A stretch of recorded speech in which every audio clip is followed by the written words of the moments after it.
Hello everyone, welcome to the channel. आज के हमारी इस क्लास में हम लोग डिस्कस करने वाले हैं भारत की जनगणना के इंपॉर्टेंट क्वेश्चंस। ये सभी क्वेश्चंस एग्जाम पर्सपेक्टिव से बहुत ही इंपॉर्टेंट है।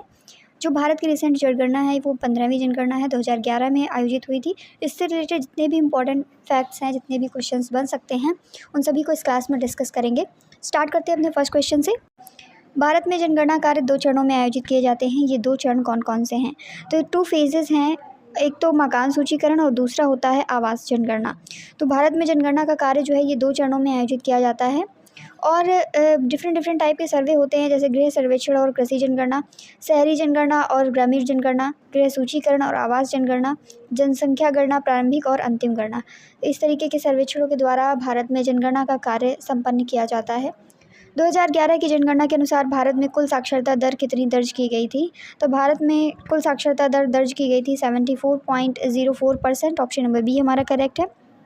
इसमें पुरुषों की जो साक्षरता दर थी वो 82.14% थी और महिलाओं की साक्षरता दर 65.46% दर्ज की गई थी। तो टोटल साक्षरता दर जो है पुरुषों और महिलाओं की मिलाकर के 74.04% दर्ज की गई थी। नेक्स्ट क्वेश्चन, 2011 की जनगणना के अनुसार भारत की सर्वाधिक साक्षरता दर किस राज्य में दर्ज की गई थी? हाईएस्ट लिटरेसी रेट जो है ये दर्ज किया गया है केरला में। ऑप्शन नंबर बी हमारा करेक्ट है। भारत की जो सर्वाधिक साक्षरता दर है 2011 की जनगणना के अनुसार वो केरला की है। 94% यहाँ की साक्षरता दर है। सबसे कम साक्षरता दर की बात करें तो ये बिहार की रही है। यहाँ की साक्षरता दर जो है वो 61.8% रही है लिटरेसी रेट।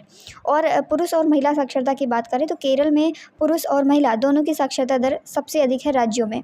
पुरुषों में ये दर रही है 96.1% और महिलाओं में रही है 92.1%। बिहार में अगर पुरुषों और महिलाओं की बात करें तो यहाँ पर पुरुषों की साक्षरता दर 71.2% रही है और महिलाओं की साक्षरता दर जो है वो 51.5% रही है। ऑप्शन नंबर बी हमारा करेक्ट हो जाएगा।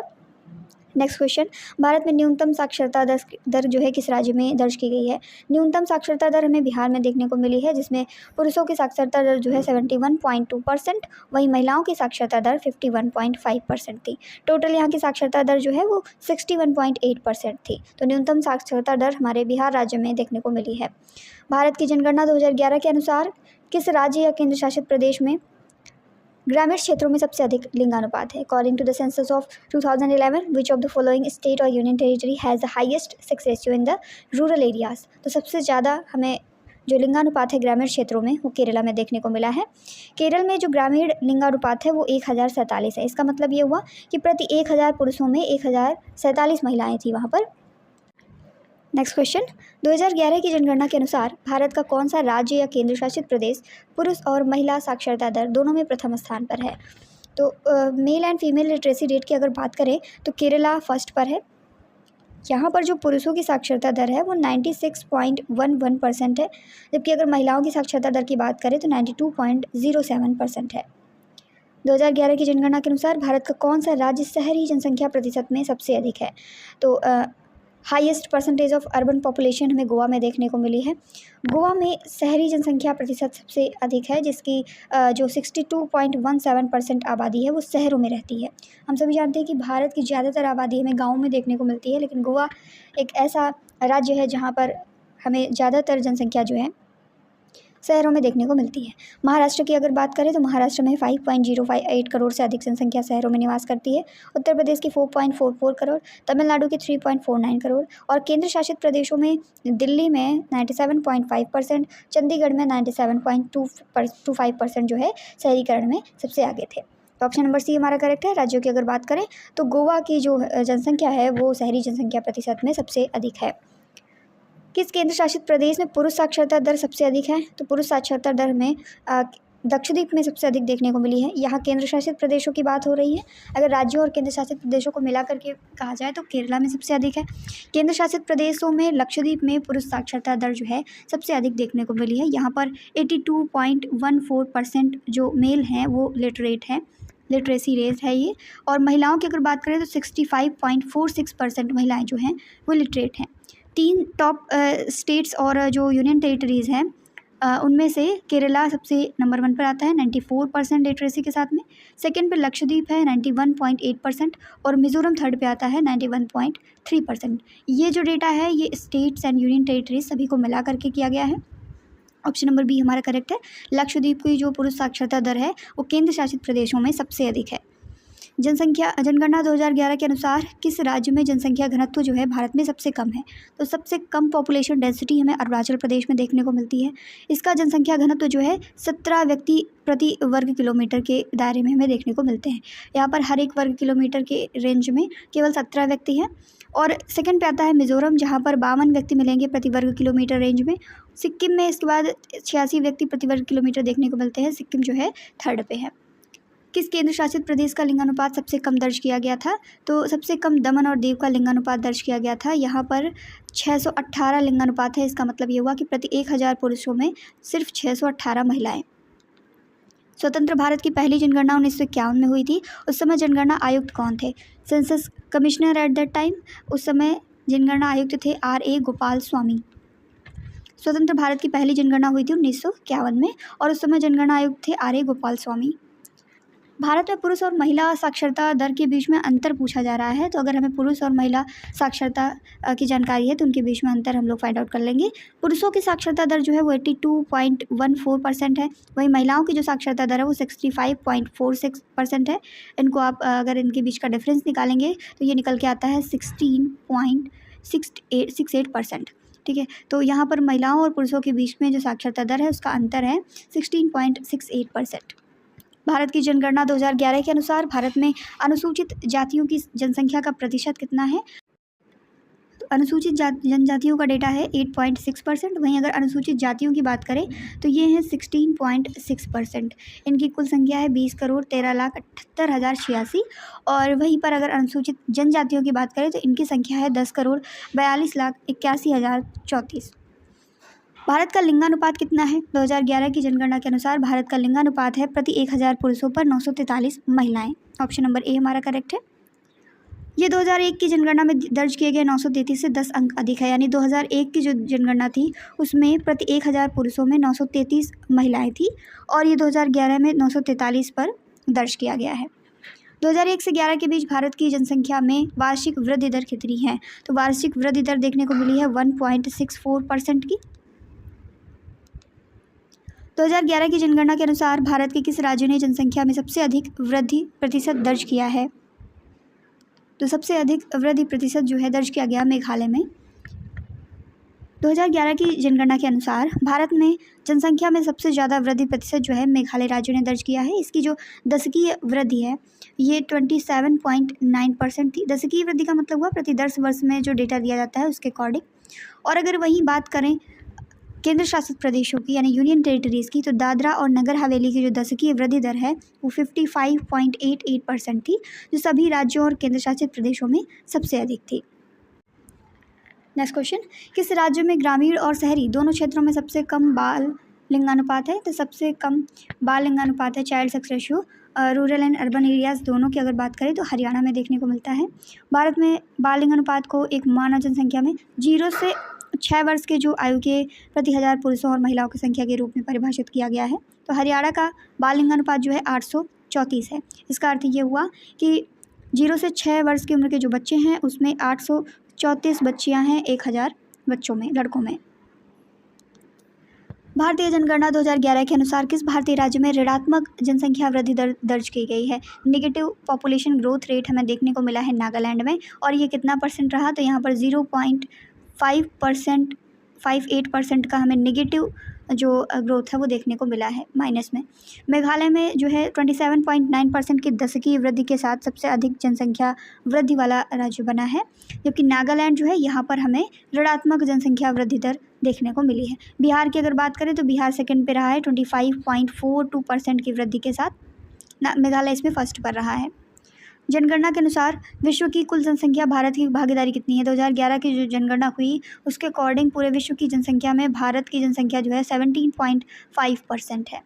इस समय भारत की कुल जनसंख्या लगभग 1.21 अरब थी 2011 की जब जनगणना हुई और विश्व की कुल जनसंख्या लगभग 7 अरब थी। 2011 की जनगणना के अनुसार किस राज्य में भारत का सबसे कम घनी आबादी वाला जिला दिबांग घाटी स्थित है? तो ये दिबांग घाटी जो है ये अरुणाचल प्रदेश में लोकेटेड है। इस ज़िले में 7,948 की आबादी है और देश में सबसे कम जनसंख्या को ये प्रदर्शित करता है। दिबांग घाटी जो है ये अरुणाचल प्रदेश का ही एक ज़िला है। इसका नाम जो है दिबांग नदी या तालों नदी के नाम पर रखा गया है। ये जो दिबांग नदी है ये ब्रह्मपुत्र की सहायक नदी है। ब्रह्मपुत्र के बारे में हम सभी जानते हैं कि हमारा जो नॉर्थ ईस्ट वाला रीजन है वहाँ पर ये अरुणाचल से होकर के यू टर्न लेती हुई और फिर उसके बाद असम बांग्लादेश से होती हुई बंगाल की खाड़ी में गिरती है गंगा के साथ में मिल करके। तो इसकी छोटी बड़ी कई सारी सहायक नदियाँ हैं, उनमें से दिबांग नदी भी इसकी सहायक नदी है। तो भारत में सबसे कम आबादी वाला ज़िला है अरुणाचल प्रदेश का दिबांग घाटी। इसके अगर क्षेत्रफल की बात करें तो 9,129 वर्ग किलोमीटर का इसका जो है एरिया है। उत्तर प्रदेश के किस ज़िले में लिंगानुपात सबसे ज़्यादा है? तो सबसे ज़्यादा सेक्स रेशियो जो है जौनपुर में है। यहाँ पर 1,000 पुरुषों में 1,018 महिलाएं हैं। सेकंड पे आता है आजमगढ़, जहाँ पर 1,000 पुरुषों में 1,017 महिलाएं हैं। वहीं देवरिया की अगर बात करें तो यहाँ पर 1,000 पुरुषों में 1,013 महिलाएं शामिल हैं। ऑप्शन नंबर डी हमारा करेक्ट हो जाएगा। जौनपुर जो है यहाँ पर सबसे ज़्यादा लिंगानुपात उत्तर प्रदेश में देखने को मिलता है। नेक्स्ट क्वेश्चन, 2011 की जनगणना के अनुसार भारत का सबसे कम शहरीकृत राज्य कौन सा है? Least urbanised state of India, ये है हिमाचल प्रदेश। हिमाचल प्रदेश की जो कुल जनसंख्या है इसकी 10.03% जनसंख्या जो है शहरों में निवास करती है। अगर इसको राष्ट्रीय औसत से तुलना करें तो हमारे पूरे देश की जो जनसंख्या है उसमें से 31.16% जनसंख्या जो है ये शहरों में निवास करती है। तो हमें इसको अगर राष्ट्रीय औसत से तुलना करें तो हिमाचल प्रदेश की बहुत ही कम जनसंख्या है जो शहरों में निवास करती है, इसलिए लीस्ट अर्बनाइज्ड स्टेट है ये इंडिया का। भारत में सबसे कम आबादी वाला राज्य कौन सा है? तो सबसे कम आबादी हमें सिक्किम में देखने को मिलती है। यहाँ की जो टोटल आबादी है वो 6,07,688 है।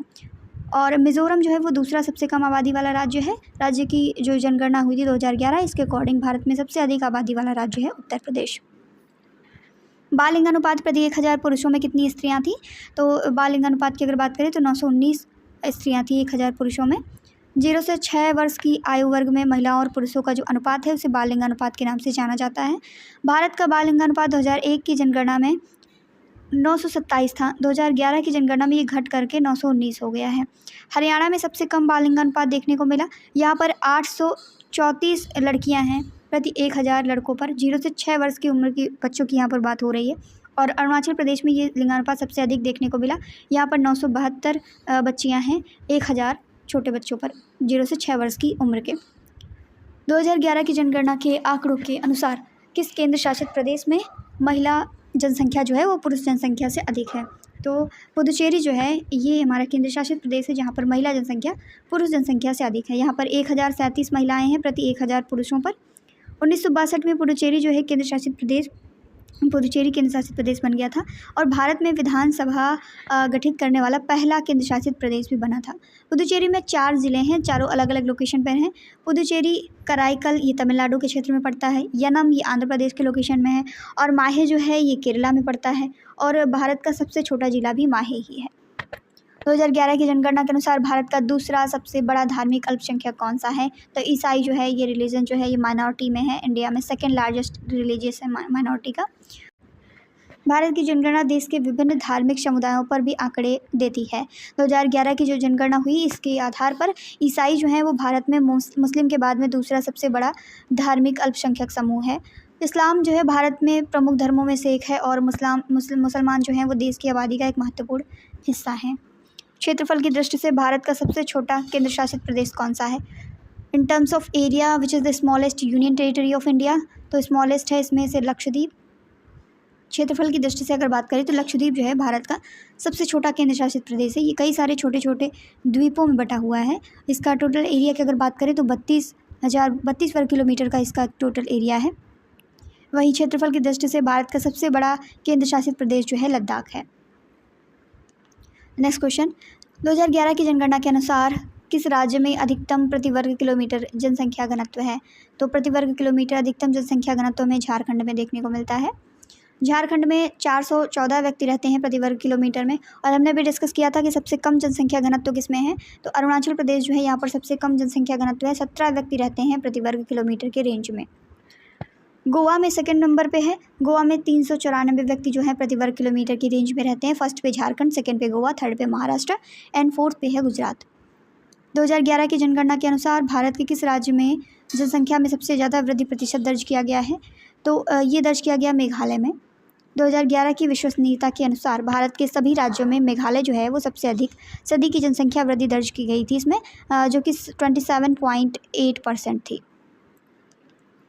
2011 की जनगणना के अनुसार भारत का लिंगानुपात कितना था? तो इंडिया का जो सेक्स रेशियो है वो 943 था, यानी 1000 पुरुषों में 943 महिलाएं। कौन सा जिला भारत का सबसे अधिक साक्षर जिला बना है? तो सबसे अधिक साक्षर जिला सिरसिप है। सिरसिप जो है ये मिजोरम राज्य में लोकेटेड है और इसकी साक्षरता दर जो है वो 98.23% है। 7 वर्ष और उससे अधिक आयु के जो व्यक्ति हैं जो किसी भी भाषा में समझ के साथ पढ़ या लिख सकते हैं उनको साक्षर माना जाता है। तो सिरसिप की जो लिटरेसी रेट है वो 98.23% है। भारत की जनगणना के अनुसार भारत में कितने ज़िले हैं? तो टोटल 640 ज़िले हैं भारत में। भारत की जनगणना एक व्यापक अभ्यास है जो हर 10 साल में आयोजित किया जाता है। इसमें जनसांख्यिकी, सामाजिक और आर्थिक पहलुओं पर महत्वपूर्ण डेटा प्रदान किया जाता है और जनगणना के माध्यम से जो एकत्र किए गए डेटा है इसको राष्ट्रीय और राज्य दोनों ही स्तरों पर जो योजनाएं और नीति निर्माण है इनके लिए बहुत ही इम्पॉर्टेंट ये डेटा साबित होता है। भारत में किस राज्य का जनसंख्या घनत्व सबसे ज़्यादा है? तो सबसे ज़्यादा जनसंख्या घनत्व बिहार में है। ऑप्शन डी हमारा करेक्ट है। 2011 की जो जनगणना हुई इसमें सबसे घनी जनसंख्या वाला राज्य बिहार है। बिहार का जो कुल घनत्व है वो 1106 किलोमीटर है। 1106 व्यक्ति जो है प्रति किलोमीटर में यहाँ पर निवास करते हैं। 2001 की जब जनगणना हुई थी तब बिहार का घनत्व 881 था। पश्चिम बंगाल 1028 व्यक्ति प्रति वर्ग किलोमीटर और केरला जो है 860 व्यक्ति प्रति वर्ग किलोमीटर। 2011 की जनगणना के अनुसार सबसे घनी आबादी वाला भारतीय राज्य कौन सा है? तो सबसे घनी आबादी बिहार में देखने को मिलती है क्योंकि इसका जनसंख्या घनत्व जो है वो सबसे अधिक है। वहीं अगर सबसे कम जनसंख्या घनत्व की बात करें तो अरुणाचल प्रदेश जो है वो सबसे कम जनसंख्या घनत्व वाला राज्य है। यहाँ पर 17 व्यक्ति रहते हैं प्रति वर्ग किलोमीटर की रेंज में। और 2011 की जो जनगणना हुई इसमें केंद्र शासित प्रदेशों की जनसंख्या के घनत्व की बात करें तो सबसे ज़्यादा दिल्ली एनसीटी जहाँ पर 11,320, दूसरा स्थान है चंडीगढ़ 9,258 और तीसरा स्थान पुदुचेरी का है 2,547। भारत में कितनी जनगणनाएं टोटल हो चुकी हैं? तो टोटल भारत में 15 जनगणनाएं हो चुकी हैं। 2011 की जो जनगणना थी यह 15वीं जनगणना थी। जनगणना जो है हर 10 साल में गृह मंत्रालय के द्वारा आयोजित की जाती है। रजिस्ट्रार जनरल और जनगणना आयुक्त के कार्यालय के द्वारा इसका आयोजन होता है। पहली जनगणना हुई थी 1872 में और पहली पूर्ण जनगणना 1881 में हुई है। स्वतंत्रता के बाद पहली जनगणना हुई है 1951 में। 2011 की जो जनगणना है ये देश की 15वीं राष्ट्रीय जनगणना थी। 2011 की जनगणना के अनुसार किस राज्य में ग्रामीण और शहरी दोनों क्षेत्रों में सबसे कम बाल लिंगानुपात देखने को मिला है? तो ये हमें हरियाणा में देखने को मिला है। यहाँ का टोटल बाल लिंगानुपात जो है वो 834 है। उत्तर प्रदेश के बाल लिंगानुपात की बात करें तो 902 है। वहीं अगर केरला के बाल लिंगानुपात की बात करें तो 964 है। जम्मू कश्मीर में बाल लिंगानुपात हमें 862 देखने को मिला है। 10 वर्ष की जनगणना के संचालन की जिम्मेदारी गृह मंत्रालय के अधीन भारत का जो रजिस्ट्रार जनरल होता है और जनगणना आयुक्त कार्यालय इनकी होती है कि 10 वर्ष की जो जनगणना है उसका संचालन किया जा सके। 10 की जनगणना किस मंत्रालय से संबंधित महापंजीयक और जनगणना आयुक्त के कार्यालय के द्वारा आयोजित होती है? तो ये गृह मंत्रालय के द्वारा आयोजित होती है। जनगणना जो है ये भारत के संविधान के आर्टिकल 246 के तहत एक संघीय विषय है और ये भारत की संविधान की 7वीं अनुसूची का जो 69वां क्रमांक है इससे सूचीबद्ध है। तो अगर पूछा जाए कि कॉन्स्टिट्यूशन में जनगणना कहाँ पर मेंशन की गई है तो 246 आर्टिकल में इसको मेंशन किया गया है और ये एक संघीय विषय है। 2011 की भारत की जनगणना के अनुसार किस केंद्र शासित प्रदेश में सबसे कम जनसंख्या में देखने को मिलती है? तो दादरा नगर हवेली और दमन दीव ये जो केंद्र शासित प्रदेश है यहाँ पर सबसे कम जनसंख्या में देखने को मिलती है। अगर दमन और दीव दादरा नगर हवेली की बात करें तो इनका विलय जो है दमन और दीव तथा दादरा नगर हवेली इनका विलय हुआ था 2020 में। ये केंद्र शासित प्रदेश जो है अलग अलग जिलों में विभाजित है। दमन और दीव ये भारत के पश्चिमी तट पर लोकेटेड है। दमन की अगर बात करें तो ये गुजरात के पास स्थित है और दीव जो है गुजरात के दक्षिणी तट के पास में एक द्वीप है। ऑप्शन नंबर सी हमारा करेक्ट हो जाएगा। जो भारत की जनगणना है इसके अकॉर्डिंग सबसे कम जनगणना जो है जनसंख्या कौन से केंद्र शासित प्रदेश में है? तो ये दमन दीव और दादरा नगर हवेली में है। भारत की जनगणना 2001 एवं 11 के अनुसार उत्तराखंड में 2001 में और 11 में जनसंख्या का घनत्व क्या था? तो 2001 की अगर बात करें तो उत्तराखंड में जनसंख्या का घनत्व 169 था और जो 2011 की जनगणना हुई, इसमें 189 था। ये जनसंख्या घनत्व जो है 30 व्यक्ति प्रति वर्ग किलोमीटर की वृद्धि को दर्शाता है। 2011 की जनगणना के अनुसार किस भारतीय राज्य की जनसंख्या में अनुसूचित जनजातियों का अनुपात सबसे अधिक है? तो सबसे ज़्यादा अनुसूचित जनजातियों का अनुपात जो है मिजोरम में देखने को मिला है, सेकंड पे नागालैंड और थर्ड पे मेघालय है। भारत में पहली गैर तुल्यकालिक यानी अनियमित जनगणना कब कराई गई थी और किसके शासनकाल में हुई थी? तो ये हुई थी लॉर्ड मेयो के शासनकाल में 1872 में।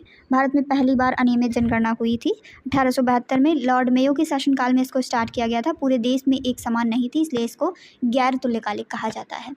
भारत की पहली संपूर्ण और तुल्यकालिक जनगणना जो है वो 1881 में हुई थी। लॉर्ड रिपन के समय में इसको कराया गया था। किस राज्य या केंद्र शासित प्रदेश में सर्वाधिक जनसंख्या वृद्धि दर्ज की गई है? तो ये दर्ज की गई है दादरा और नगर हवेली में। 55.88% की यहाँ पर जनसंख्या वृद्धि दर दर्ज की गई है। वर्तमान में इसको दमन दीव और दादरा नगर हवेली के नाम से जाना जाता है, इसका एक हिस्सा है। और इस केंद्र शासित प्रदेश में सबसे ज़्यादा दशकीय जनसंख्या वृद्धि दर देखने को मिली है। टोटल 55.88% की वृद्धि दर यहाँ पर दर्ज की गई है। राज्यों की अगर बात करें तो मेघालय जो है इसमें सबसे अधिक जनसंख्या वृद्धि दर्ज की गई है 27.9%। इसके बाद बिहार का नंबर आता है। जनगणना कार्य की महत्ता को देखते हुए गृह मंत्रालय के अधीन जनगणना विभाग की स्थापना किस वर्ष की गई थी? तो इसकी स्थापना 1949 में की गई थी। इसके बाद स्वतंत्र भारत की पहली जनगणना हुई थी 1951 में। जनगणना कार्य की महत्ता को देखते हुए गृह मंत्रालय के अधीन जनगणना विभाग की स्थापना हुई। इस विभाग की स्थापना भारत के रजिस्ट्रार जनरल और पदेन जनगणना आयुक्त के अधीन की गई थी। स्वतंत्रता के बाद भारत का पहला अधिनियम कौन सा था? तो जनगणना से संबंधित था। तो ये अधिनियम 1948 का था, जो कि जनगणना अधिनियम के नाम से था। इस अधिनियम ने जनगणना को जो है कानूनी आधार प्रदान किया था। तो स्वतंत्र भारत की जो पहली जनगणना है वो 1951 में हुई थी इसी अधिनियम के तहत। 1951 की जो जनगणना हुई इसके आयुक्त थे MWM येट्स। भारत में पहली तुल्यकालिक यानी नियमित जनगणना जो है 17 फरवरी 1881 में किसके शासनकाल में हुई थी? तो उस समय लॉर्ड रिपन का शासन था। भारत की पहली तुल्यकालिक जनगणना इसको कहते हैं नियमित जनगणना 17 फरवरी 1881 को कराई गई। इसके आयुक्त थे WC प्लॉडेन। और स्वतंत्र भारत की पहली जनगणना जो है 1951 में हुई थी। इसके आयुक्त थे MWM येट्स। ग्रामीण क्षेत्रों में सबसे अधिक घरों द्वारा उपयोग किया जाने वाला ईंधन स्रोत कौन सा था? As per census of India 2011 which was the fuel source used by most number of the households in rural areas. तो सबसे ज़्यादा लकड़ी या बायोमास का यूज किया जाता था। ग्रामीण क्षेत्रों में खाना पकाने के लिए सबसे ज़्यादा घरों के द्वारा उपयोग किया जाने वाला जलापूर्ति स्रोत जो है लकड़ी या बायोमास था, यानी कि जो ईंधन स्रोत था वो लकड़ी था या बायोमास। लगभग 49.4% ग्रामीण परिवार जो हैं वो प्राथमिक भोजन पकाने की विधि के रूप में जलाऊ लकड़ी, फसल खंड और गोबर के जो उपले होते हैं बायोमास, इनका यूज़ करते थे। दशकीय जनगणना सर्वप्रथम किस देश के द्वारा स्टार्ट की गई थी? जो ये डेसिनियल सेंसस है ये स्टार्ट की गई अमेरिका के द्वारा सबसे पहले। अमेरिका की जो दशकीय जनगणना है वो स्टार्ट हुई थी 1790 में।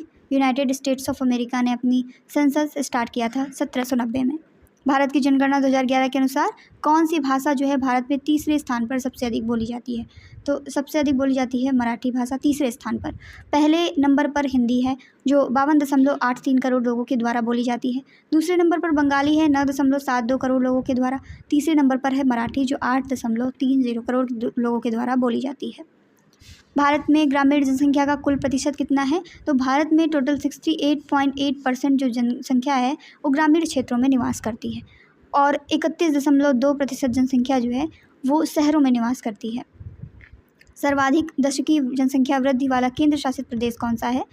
तो सर्वाधिक डिकेडल पॉपुलेशन ग्रोथ जो है हमें देखने को मिला है दादरा एवं नगर हवेली में। अभी हम लोगों ने डिस्कस किया था। यहाँ की जो दशकीय वृद्धि दर है वो 55.9% है, यानी भारत के सभी राज्यों और केंद्र शासित प्रदेशों में सबसे अधिक है। वहीं पर अगर राज्यों की बात करें तो मेघालय में हमें सबसे ज़्यादा दशकीय वृद्धि दर देखने को मिली है 27.09% के अप्रॉक्स। और इसके बाद सेकंड पे बिहार का नंबर आता है। तो इसमें याद रखेंगे यूटीज़ में यानी यूनियन टेरिटरीज़ में फर्स्ट प्लेस है दादरा और नगर हवेली दमन दीव का। वहीं राज्यों में जो फर्स्ट प्लेस है वो मेघालय का है। तो इसी के साथ आज की हमारी क्लास जो है यहीं पर एंड होती है। वीडियो कैसी लगी कमेंट में जरूर बताएं।